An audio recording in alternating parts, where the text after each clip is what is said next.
하나님의 말씀을 봉독하겠습니다. 요한복음 3장 16절에서 21절까지의 말씀입니다.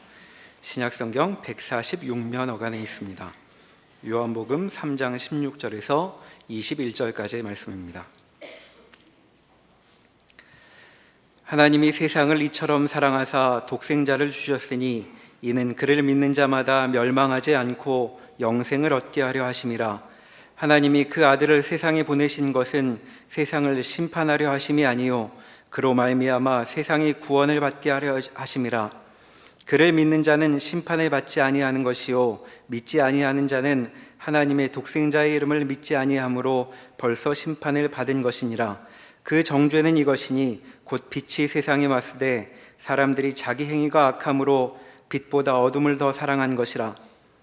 악을 행하는 자마다 빛을 미워하여 빛으로 오지 아니하나니 이는 그 행위가 드러날까 함이요 진리를 따르는 자는 빛으로 오나니 이는 그 행위가 하나님 안에서 행한 것임을 나타내려 함이라 하시니라. 아멘. 오늘 본문인 요한복음 3장 16절은 예수 믿는 사람들이라면 다 외우고 있고 익숙한 구절입니다. 이 16절과 17절은 그 하나님의 구원의 선포, 구원을 베풀기 위하여 보내신 성자 하나님의 목적, 이런 것들을 우리가 생각하는 것보다 좀 더 스케일을 크게 얘기하고 있다는 것을 다시 보실 필요가 있습니다. 그러니까 하나님이 세상을 사랑해서 세상에 구원을 베풀기를 원하셨답니다. 17절에 보듯이 하나님이 그 아들을 세상에 보내신 것은 세상을 심판하려 하심이 아니요 그로 말미암아 세상이 구원을 받게 하려 하심입니다. 그러니까 한 개인의 구원만의 문제가 아니고 인류뿐 아니라 세상, 창조 세계의 회복이라는 훨씬 큰 구원이 제시되고 있죠. 이 큰 표현은 그래서 종종 하나님이 결국은 세상 모든 사람을 구원할 것이다 하는 보편 구원론이라는 주장을 만들게 됩니다. 만인 구원론이라고도 하죠. 결국은 다 구원을 받을 것이다. 그것은 그 구원의 범위를 극대화하는 면에서는 타당해야 됩니다. 그러니까 하나님의 구원은 우리 생각보다 훨씬 클 것입니다. 그러나 이제 무슨 문제가 생기느냐 하면 이 구원의 범위와 크기를 반대하는 것이 아니라 구원이 너무 쉬워져서 심각함, 진정성 같은 것이 당연히 약화됩니다. 대강사라도 되지 않습니까? 책임이 없어지죠. 우리가 인생을 보면 살면서 다 느끼듯이 뭐가 부족해서 문제가 아니라 인간 영혼의 갈증을 채울 다른 답이 없기 때문에 모두가 두려워하고 모두가 분노하는 겁니다. 우리가 누구를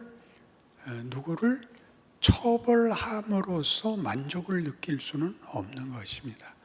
그것이 인간 영혼과 존재의 가장 중요한 답이지요. 그러니까 만인 구원론에서는 너무 쉬운 구원을 얘기함으로써 인간의 존재와 인생을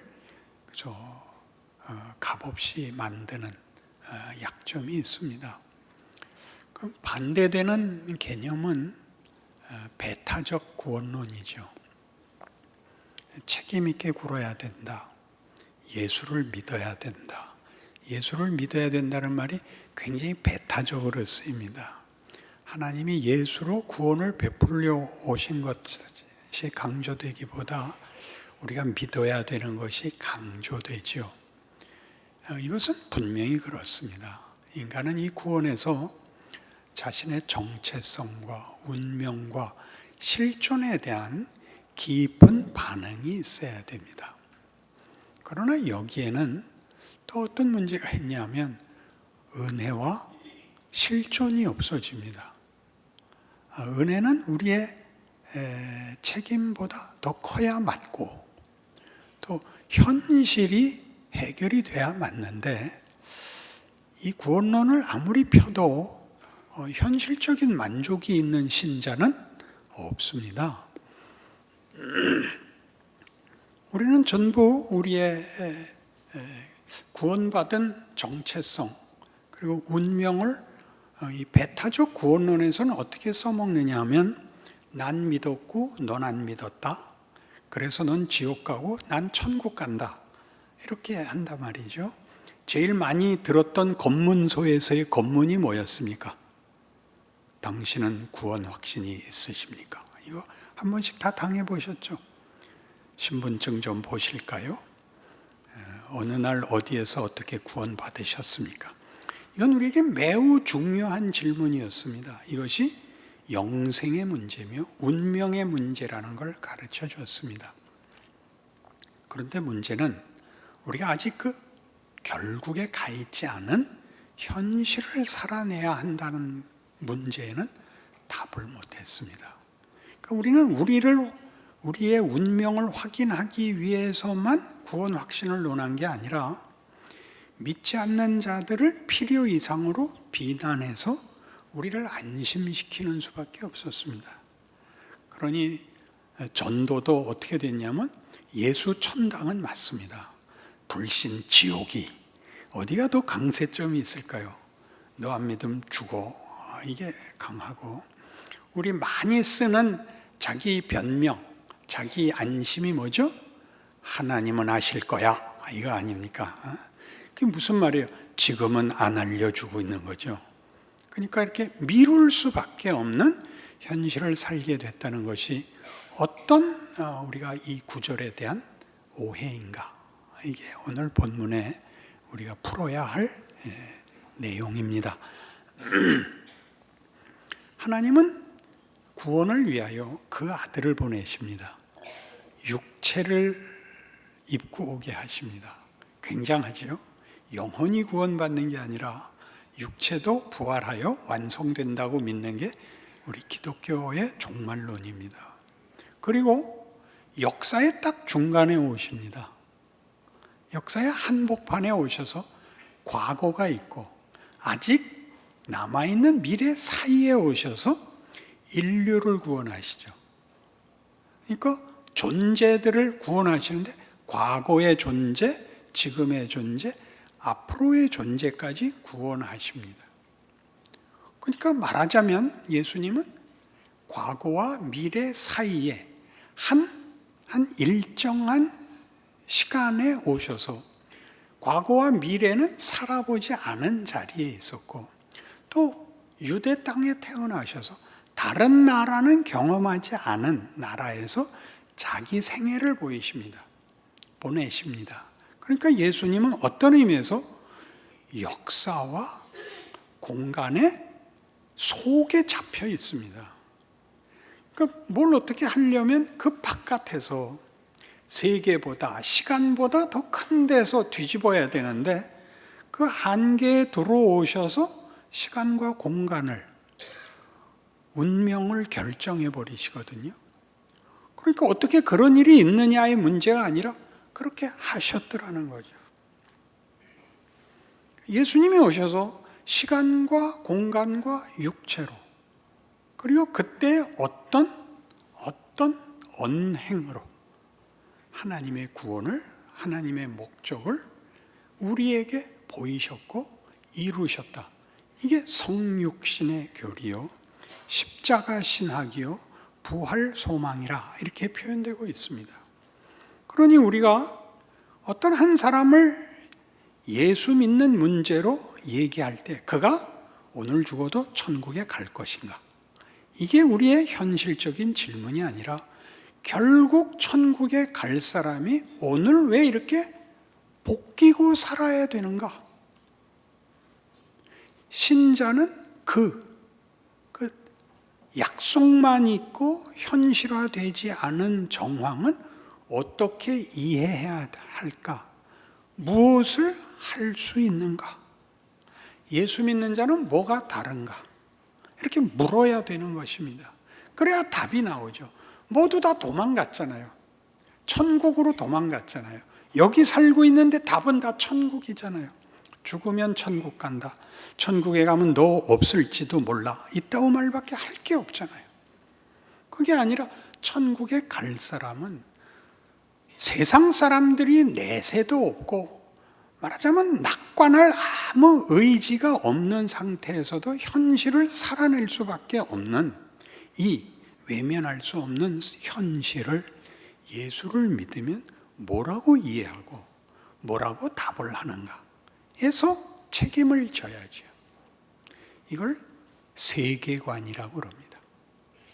세계관이라는 것은 하나님이 일하심이 우리가 보는 인류가 경험하는 모든 것, 시간과 공간과 경우를 포함하고 계시다는 뜻이죠. 그래서 그 안에 일어난 모든 일이 하나님의 지혜와 능력과 계획과 뜻을 이루는 하나님의 방법이라고 이해를 하는 것이죠.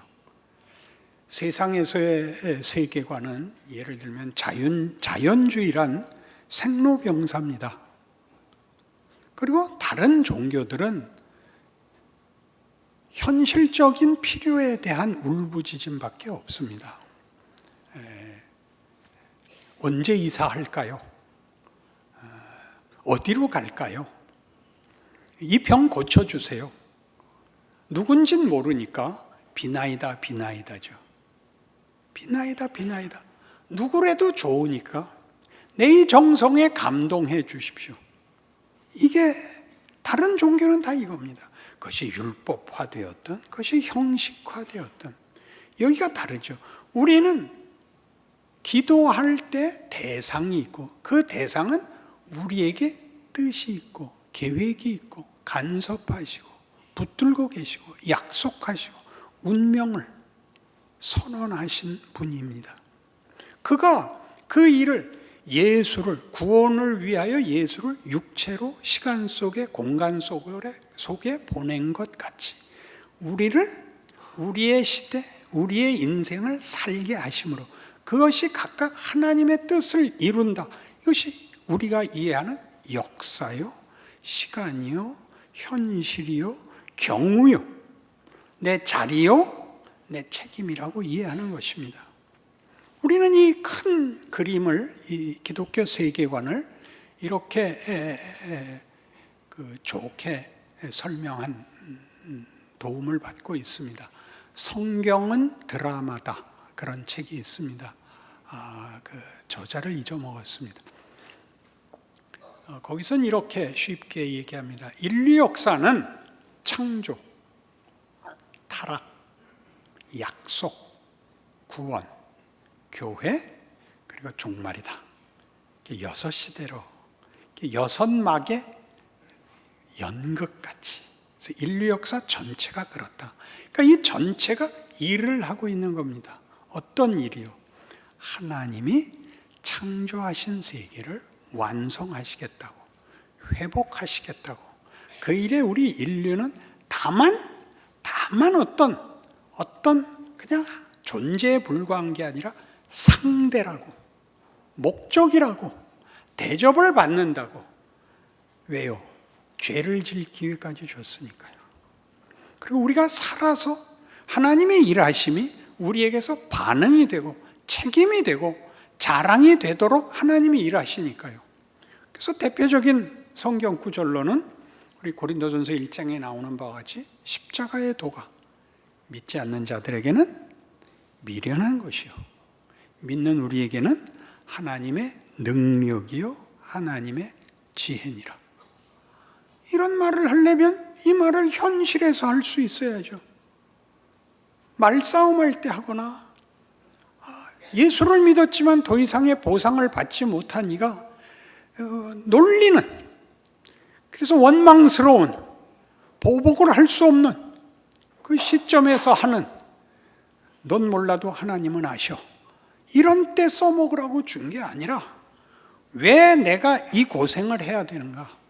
이게 뭔가에 대하여 이해와 책임과 기회라는 반응을 보여야 된다고 성경이 우리를 가르치는 것입니다.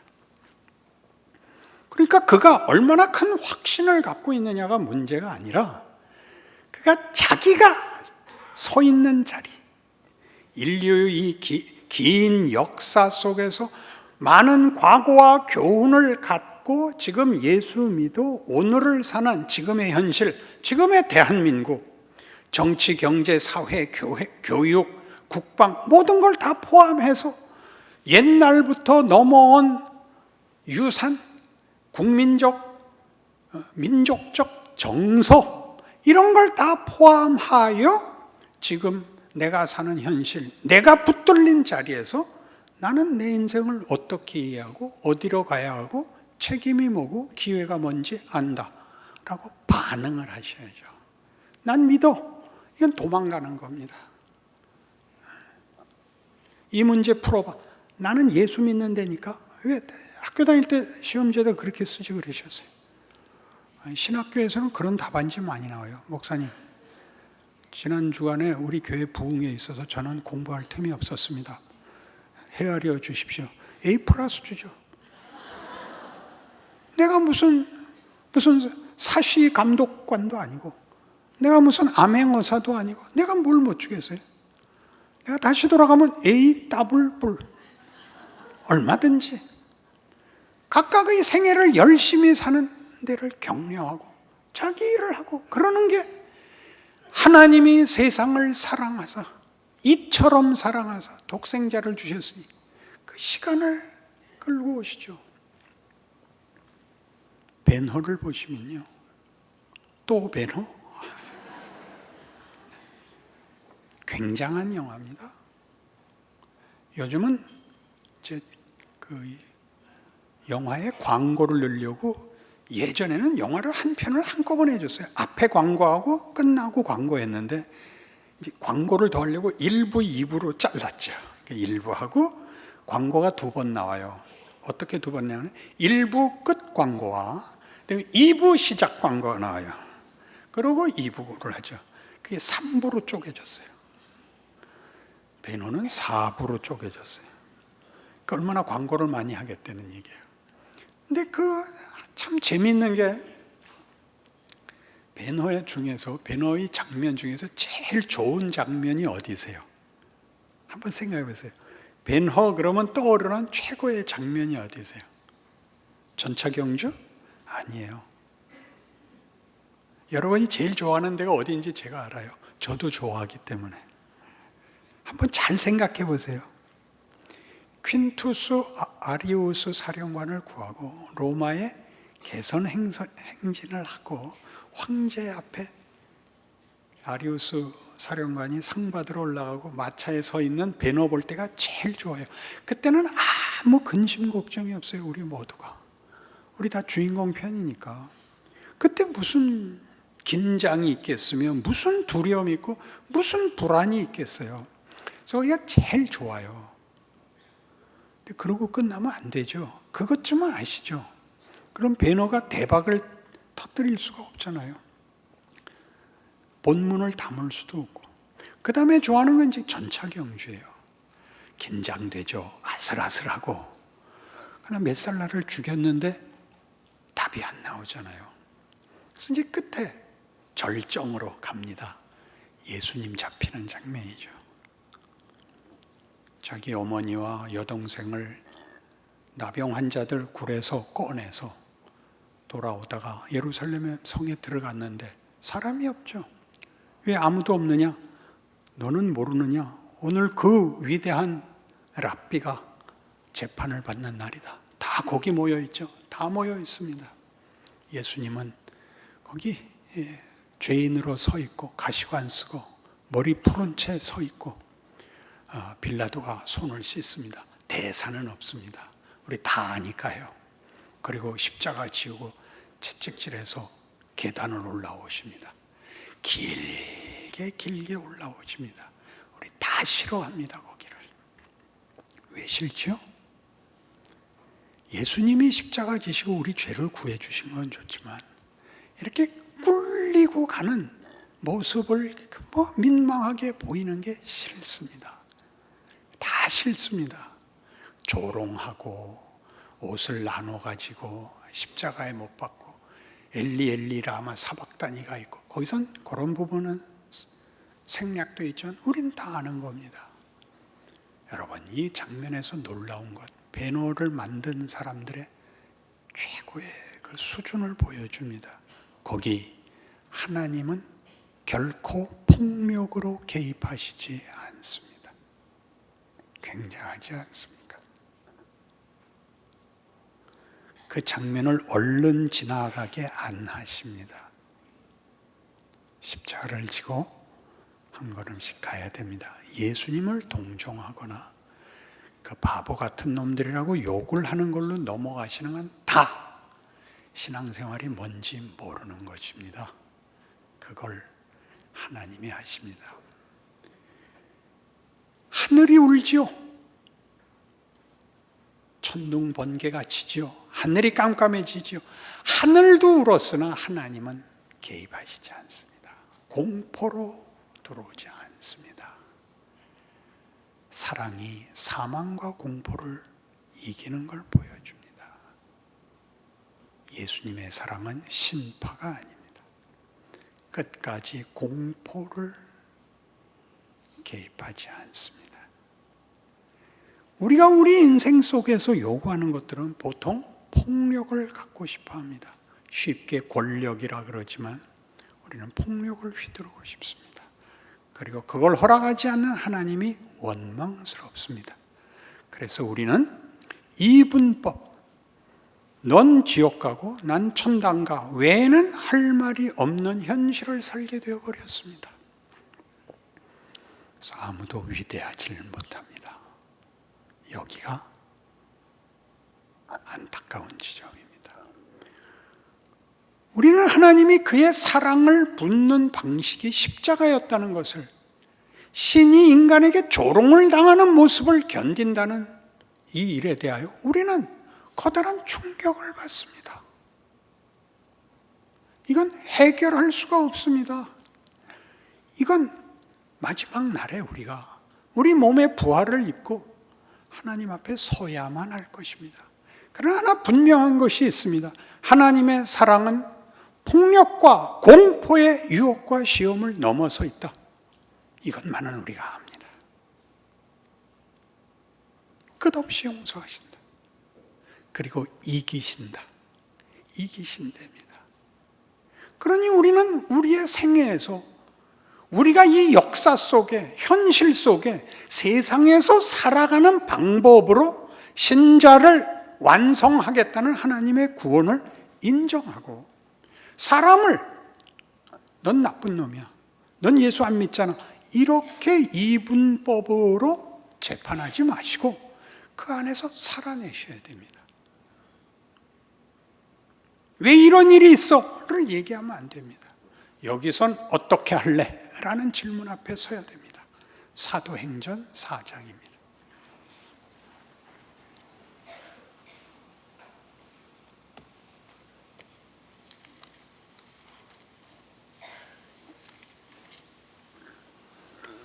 (193페이지) 신약성경 사도행전 4장 23절에서 30절까지 교독합니다. 사도들이 노임에 그 동료에게 가서 제사장들과 장로들의 말을 다 알리니,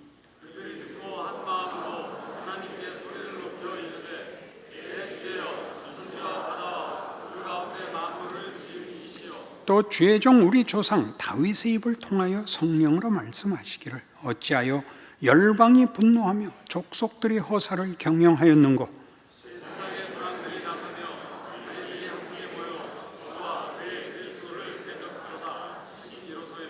과연 헤롯과 본디오 빌라도는 이방인과 이스라엘 백성과 합세하여 하나님께서 기름 부으신 거룩한 종 예수를 거슬러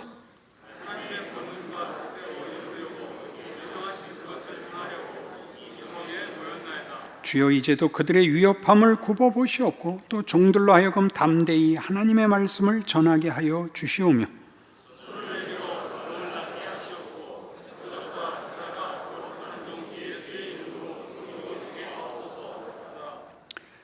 언제냐고요? 초대교회가 예수를 전파함으로써 정치, 종교 지도자들이 그들을 핍박하는 장면입니다. 예수의 이름을 전하지 마라. 그가 살아났다는 얘기하지 마라. 그 말하면 너희 다 가만 놔두지 않겠다. 그 채찍에 맞고 모욕을 당하고 협박 속에 풀려나와서 이제 모여있는 성도들에게 옵니다. 성도들이 뭘 물어봤을 거라고 생각합니까? 죽으면 죽으리라 라는 일제하의 그 핍박 속에서 순교하신 분들 얘기 속에 나오는 질문과 똑같습니다. 1차 투옥 후에 잠시 감옥에서 풀어준 적이 있어서 그 잡혀갔던 목사들과 장로님들이 풀려나와서 교회로 왔습니다. 교회에서는 많이 기도하고 기다렸죠. 첫 번째 질문이 이것이었답니다. 하나님이 천사들을 보내어 보호해 주시던가? 답은 아니요 였습니다. 우리의 역사입니다. 지금도 똑같은 겁니다. 어떻게 됐습니까? 저들이 우리가 계속 이러면 가만두지 않겠다고 그러더라. 뭐라고 대꾸했습니까? 맞습니다. 시편 2편에 예언한 것 같이 세상은 하나님의 일을 거절하고 방해합니다. 그러나 그것으로 하나님이 일을 하신답니다. 저것들이 하나님의 일을 하러 여기 모여서 악역을 하고 있으니 우리는 선한 역 하겠습니다. 이게 초대교회의 결심입니다. 저것들 다 없애주십시오. 아닙니다. 손을 내밀어 병을 낫게 해주십시오. 권력이 되거나 폭력이 되지를 않습니다. 천국의 비밀을 증거하지만 신비가 드러나지만 권력을 잡지 못합니다. 속 시원한 밀어붙이기가 없습니다. 이거 당합니다. 그래서 31절 다 같이 읽어보실까요? 빌기를 다하며 모인 곳이 진동하더니 무리가 다 성령이 충만하여 담대히 하나님의 말씀을 전하니라. 성령이 이때 나오시면 안 되죠. 아까 나왔어야 되잖아요. 잡혀갔을 때. 그때 성령이 나와서 채찍 든 놈 딱 째려보면서 너 죽을래? 그랬어야 되는 거 아니에요. 그렇게 안 하신다니까요.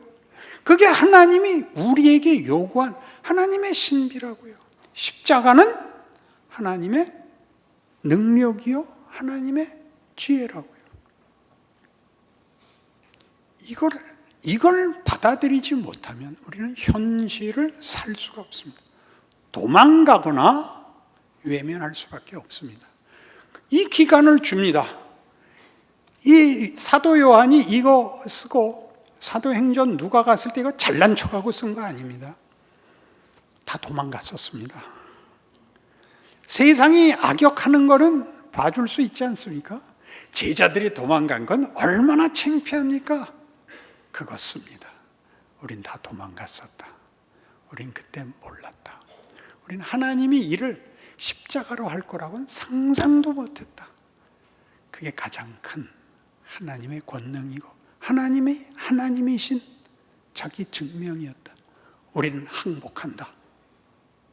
이게 성경이 증거하는 하나님과 그의 아들 예수와 십자가에서 이루어내고 지금 하시는 일입니다. 역사 속에서 하나님이 그의 구원을 이야기로 담아내고 줄거리로 담아내고 모든 경우에 우리를 세운답니다. 우리를 세웁니다. 우리로 일합니다. 시간과 공간의 속에 잡혀 들어와서 자기를 잡은 공간과 시간을 뒤엎지 않습니까? 오병이어의 기적이죠. 5개 떡, 물고기 2마리로 다 먹고 남는 거죠. 하나님은 이 방식을 요구하셨고 우리에게 이 동참을 내가 내 백성이 되었으면 내가 내게 준 구원을 제대로 이해한다면 내 인생이 얼마나 굉장한지 어떻게 해야 되고 무엇을 해야 되는지 배워라. 한꺼번에 하라 그러지 않으니까 걱정 마십시오. 한 걸음씩 나아지셔야 됩니다. 에베소서 3장에 가실까요?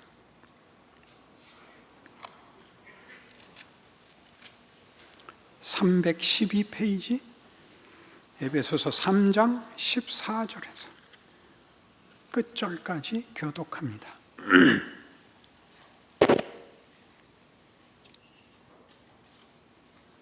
이러므로 내가 하늘과 땅에 있는 각 족속에게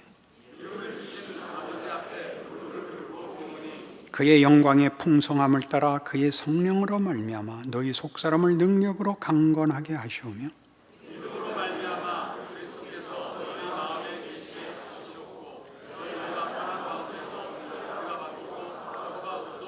능히 모든 성도와 함께 지식에 넘치는 그리스도의 사랑을 알고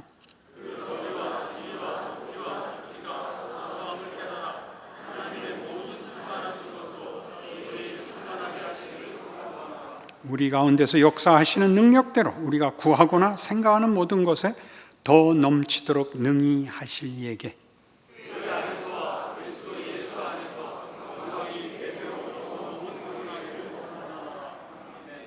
교회는 이렇게 공동체도 교회라고 하고 예수께서 불러 자기의 성도로 삼으신 모든 성도들을 자기와 연합시키는 차원에서도 각 개인들을 교회라고 부릅니다.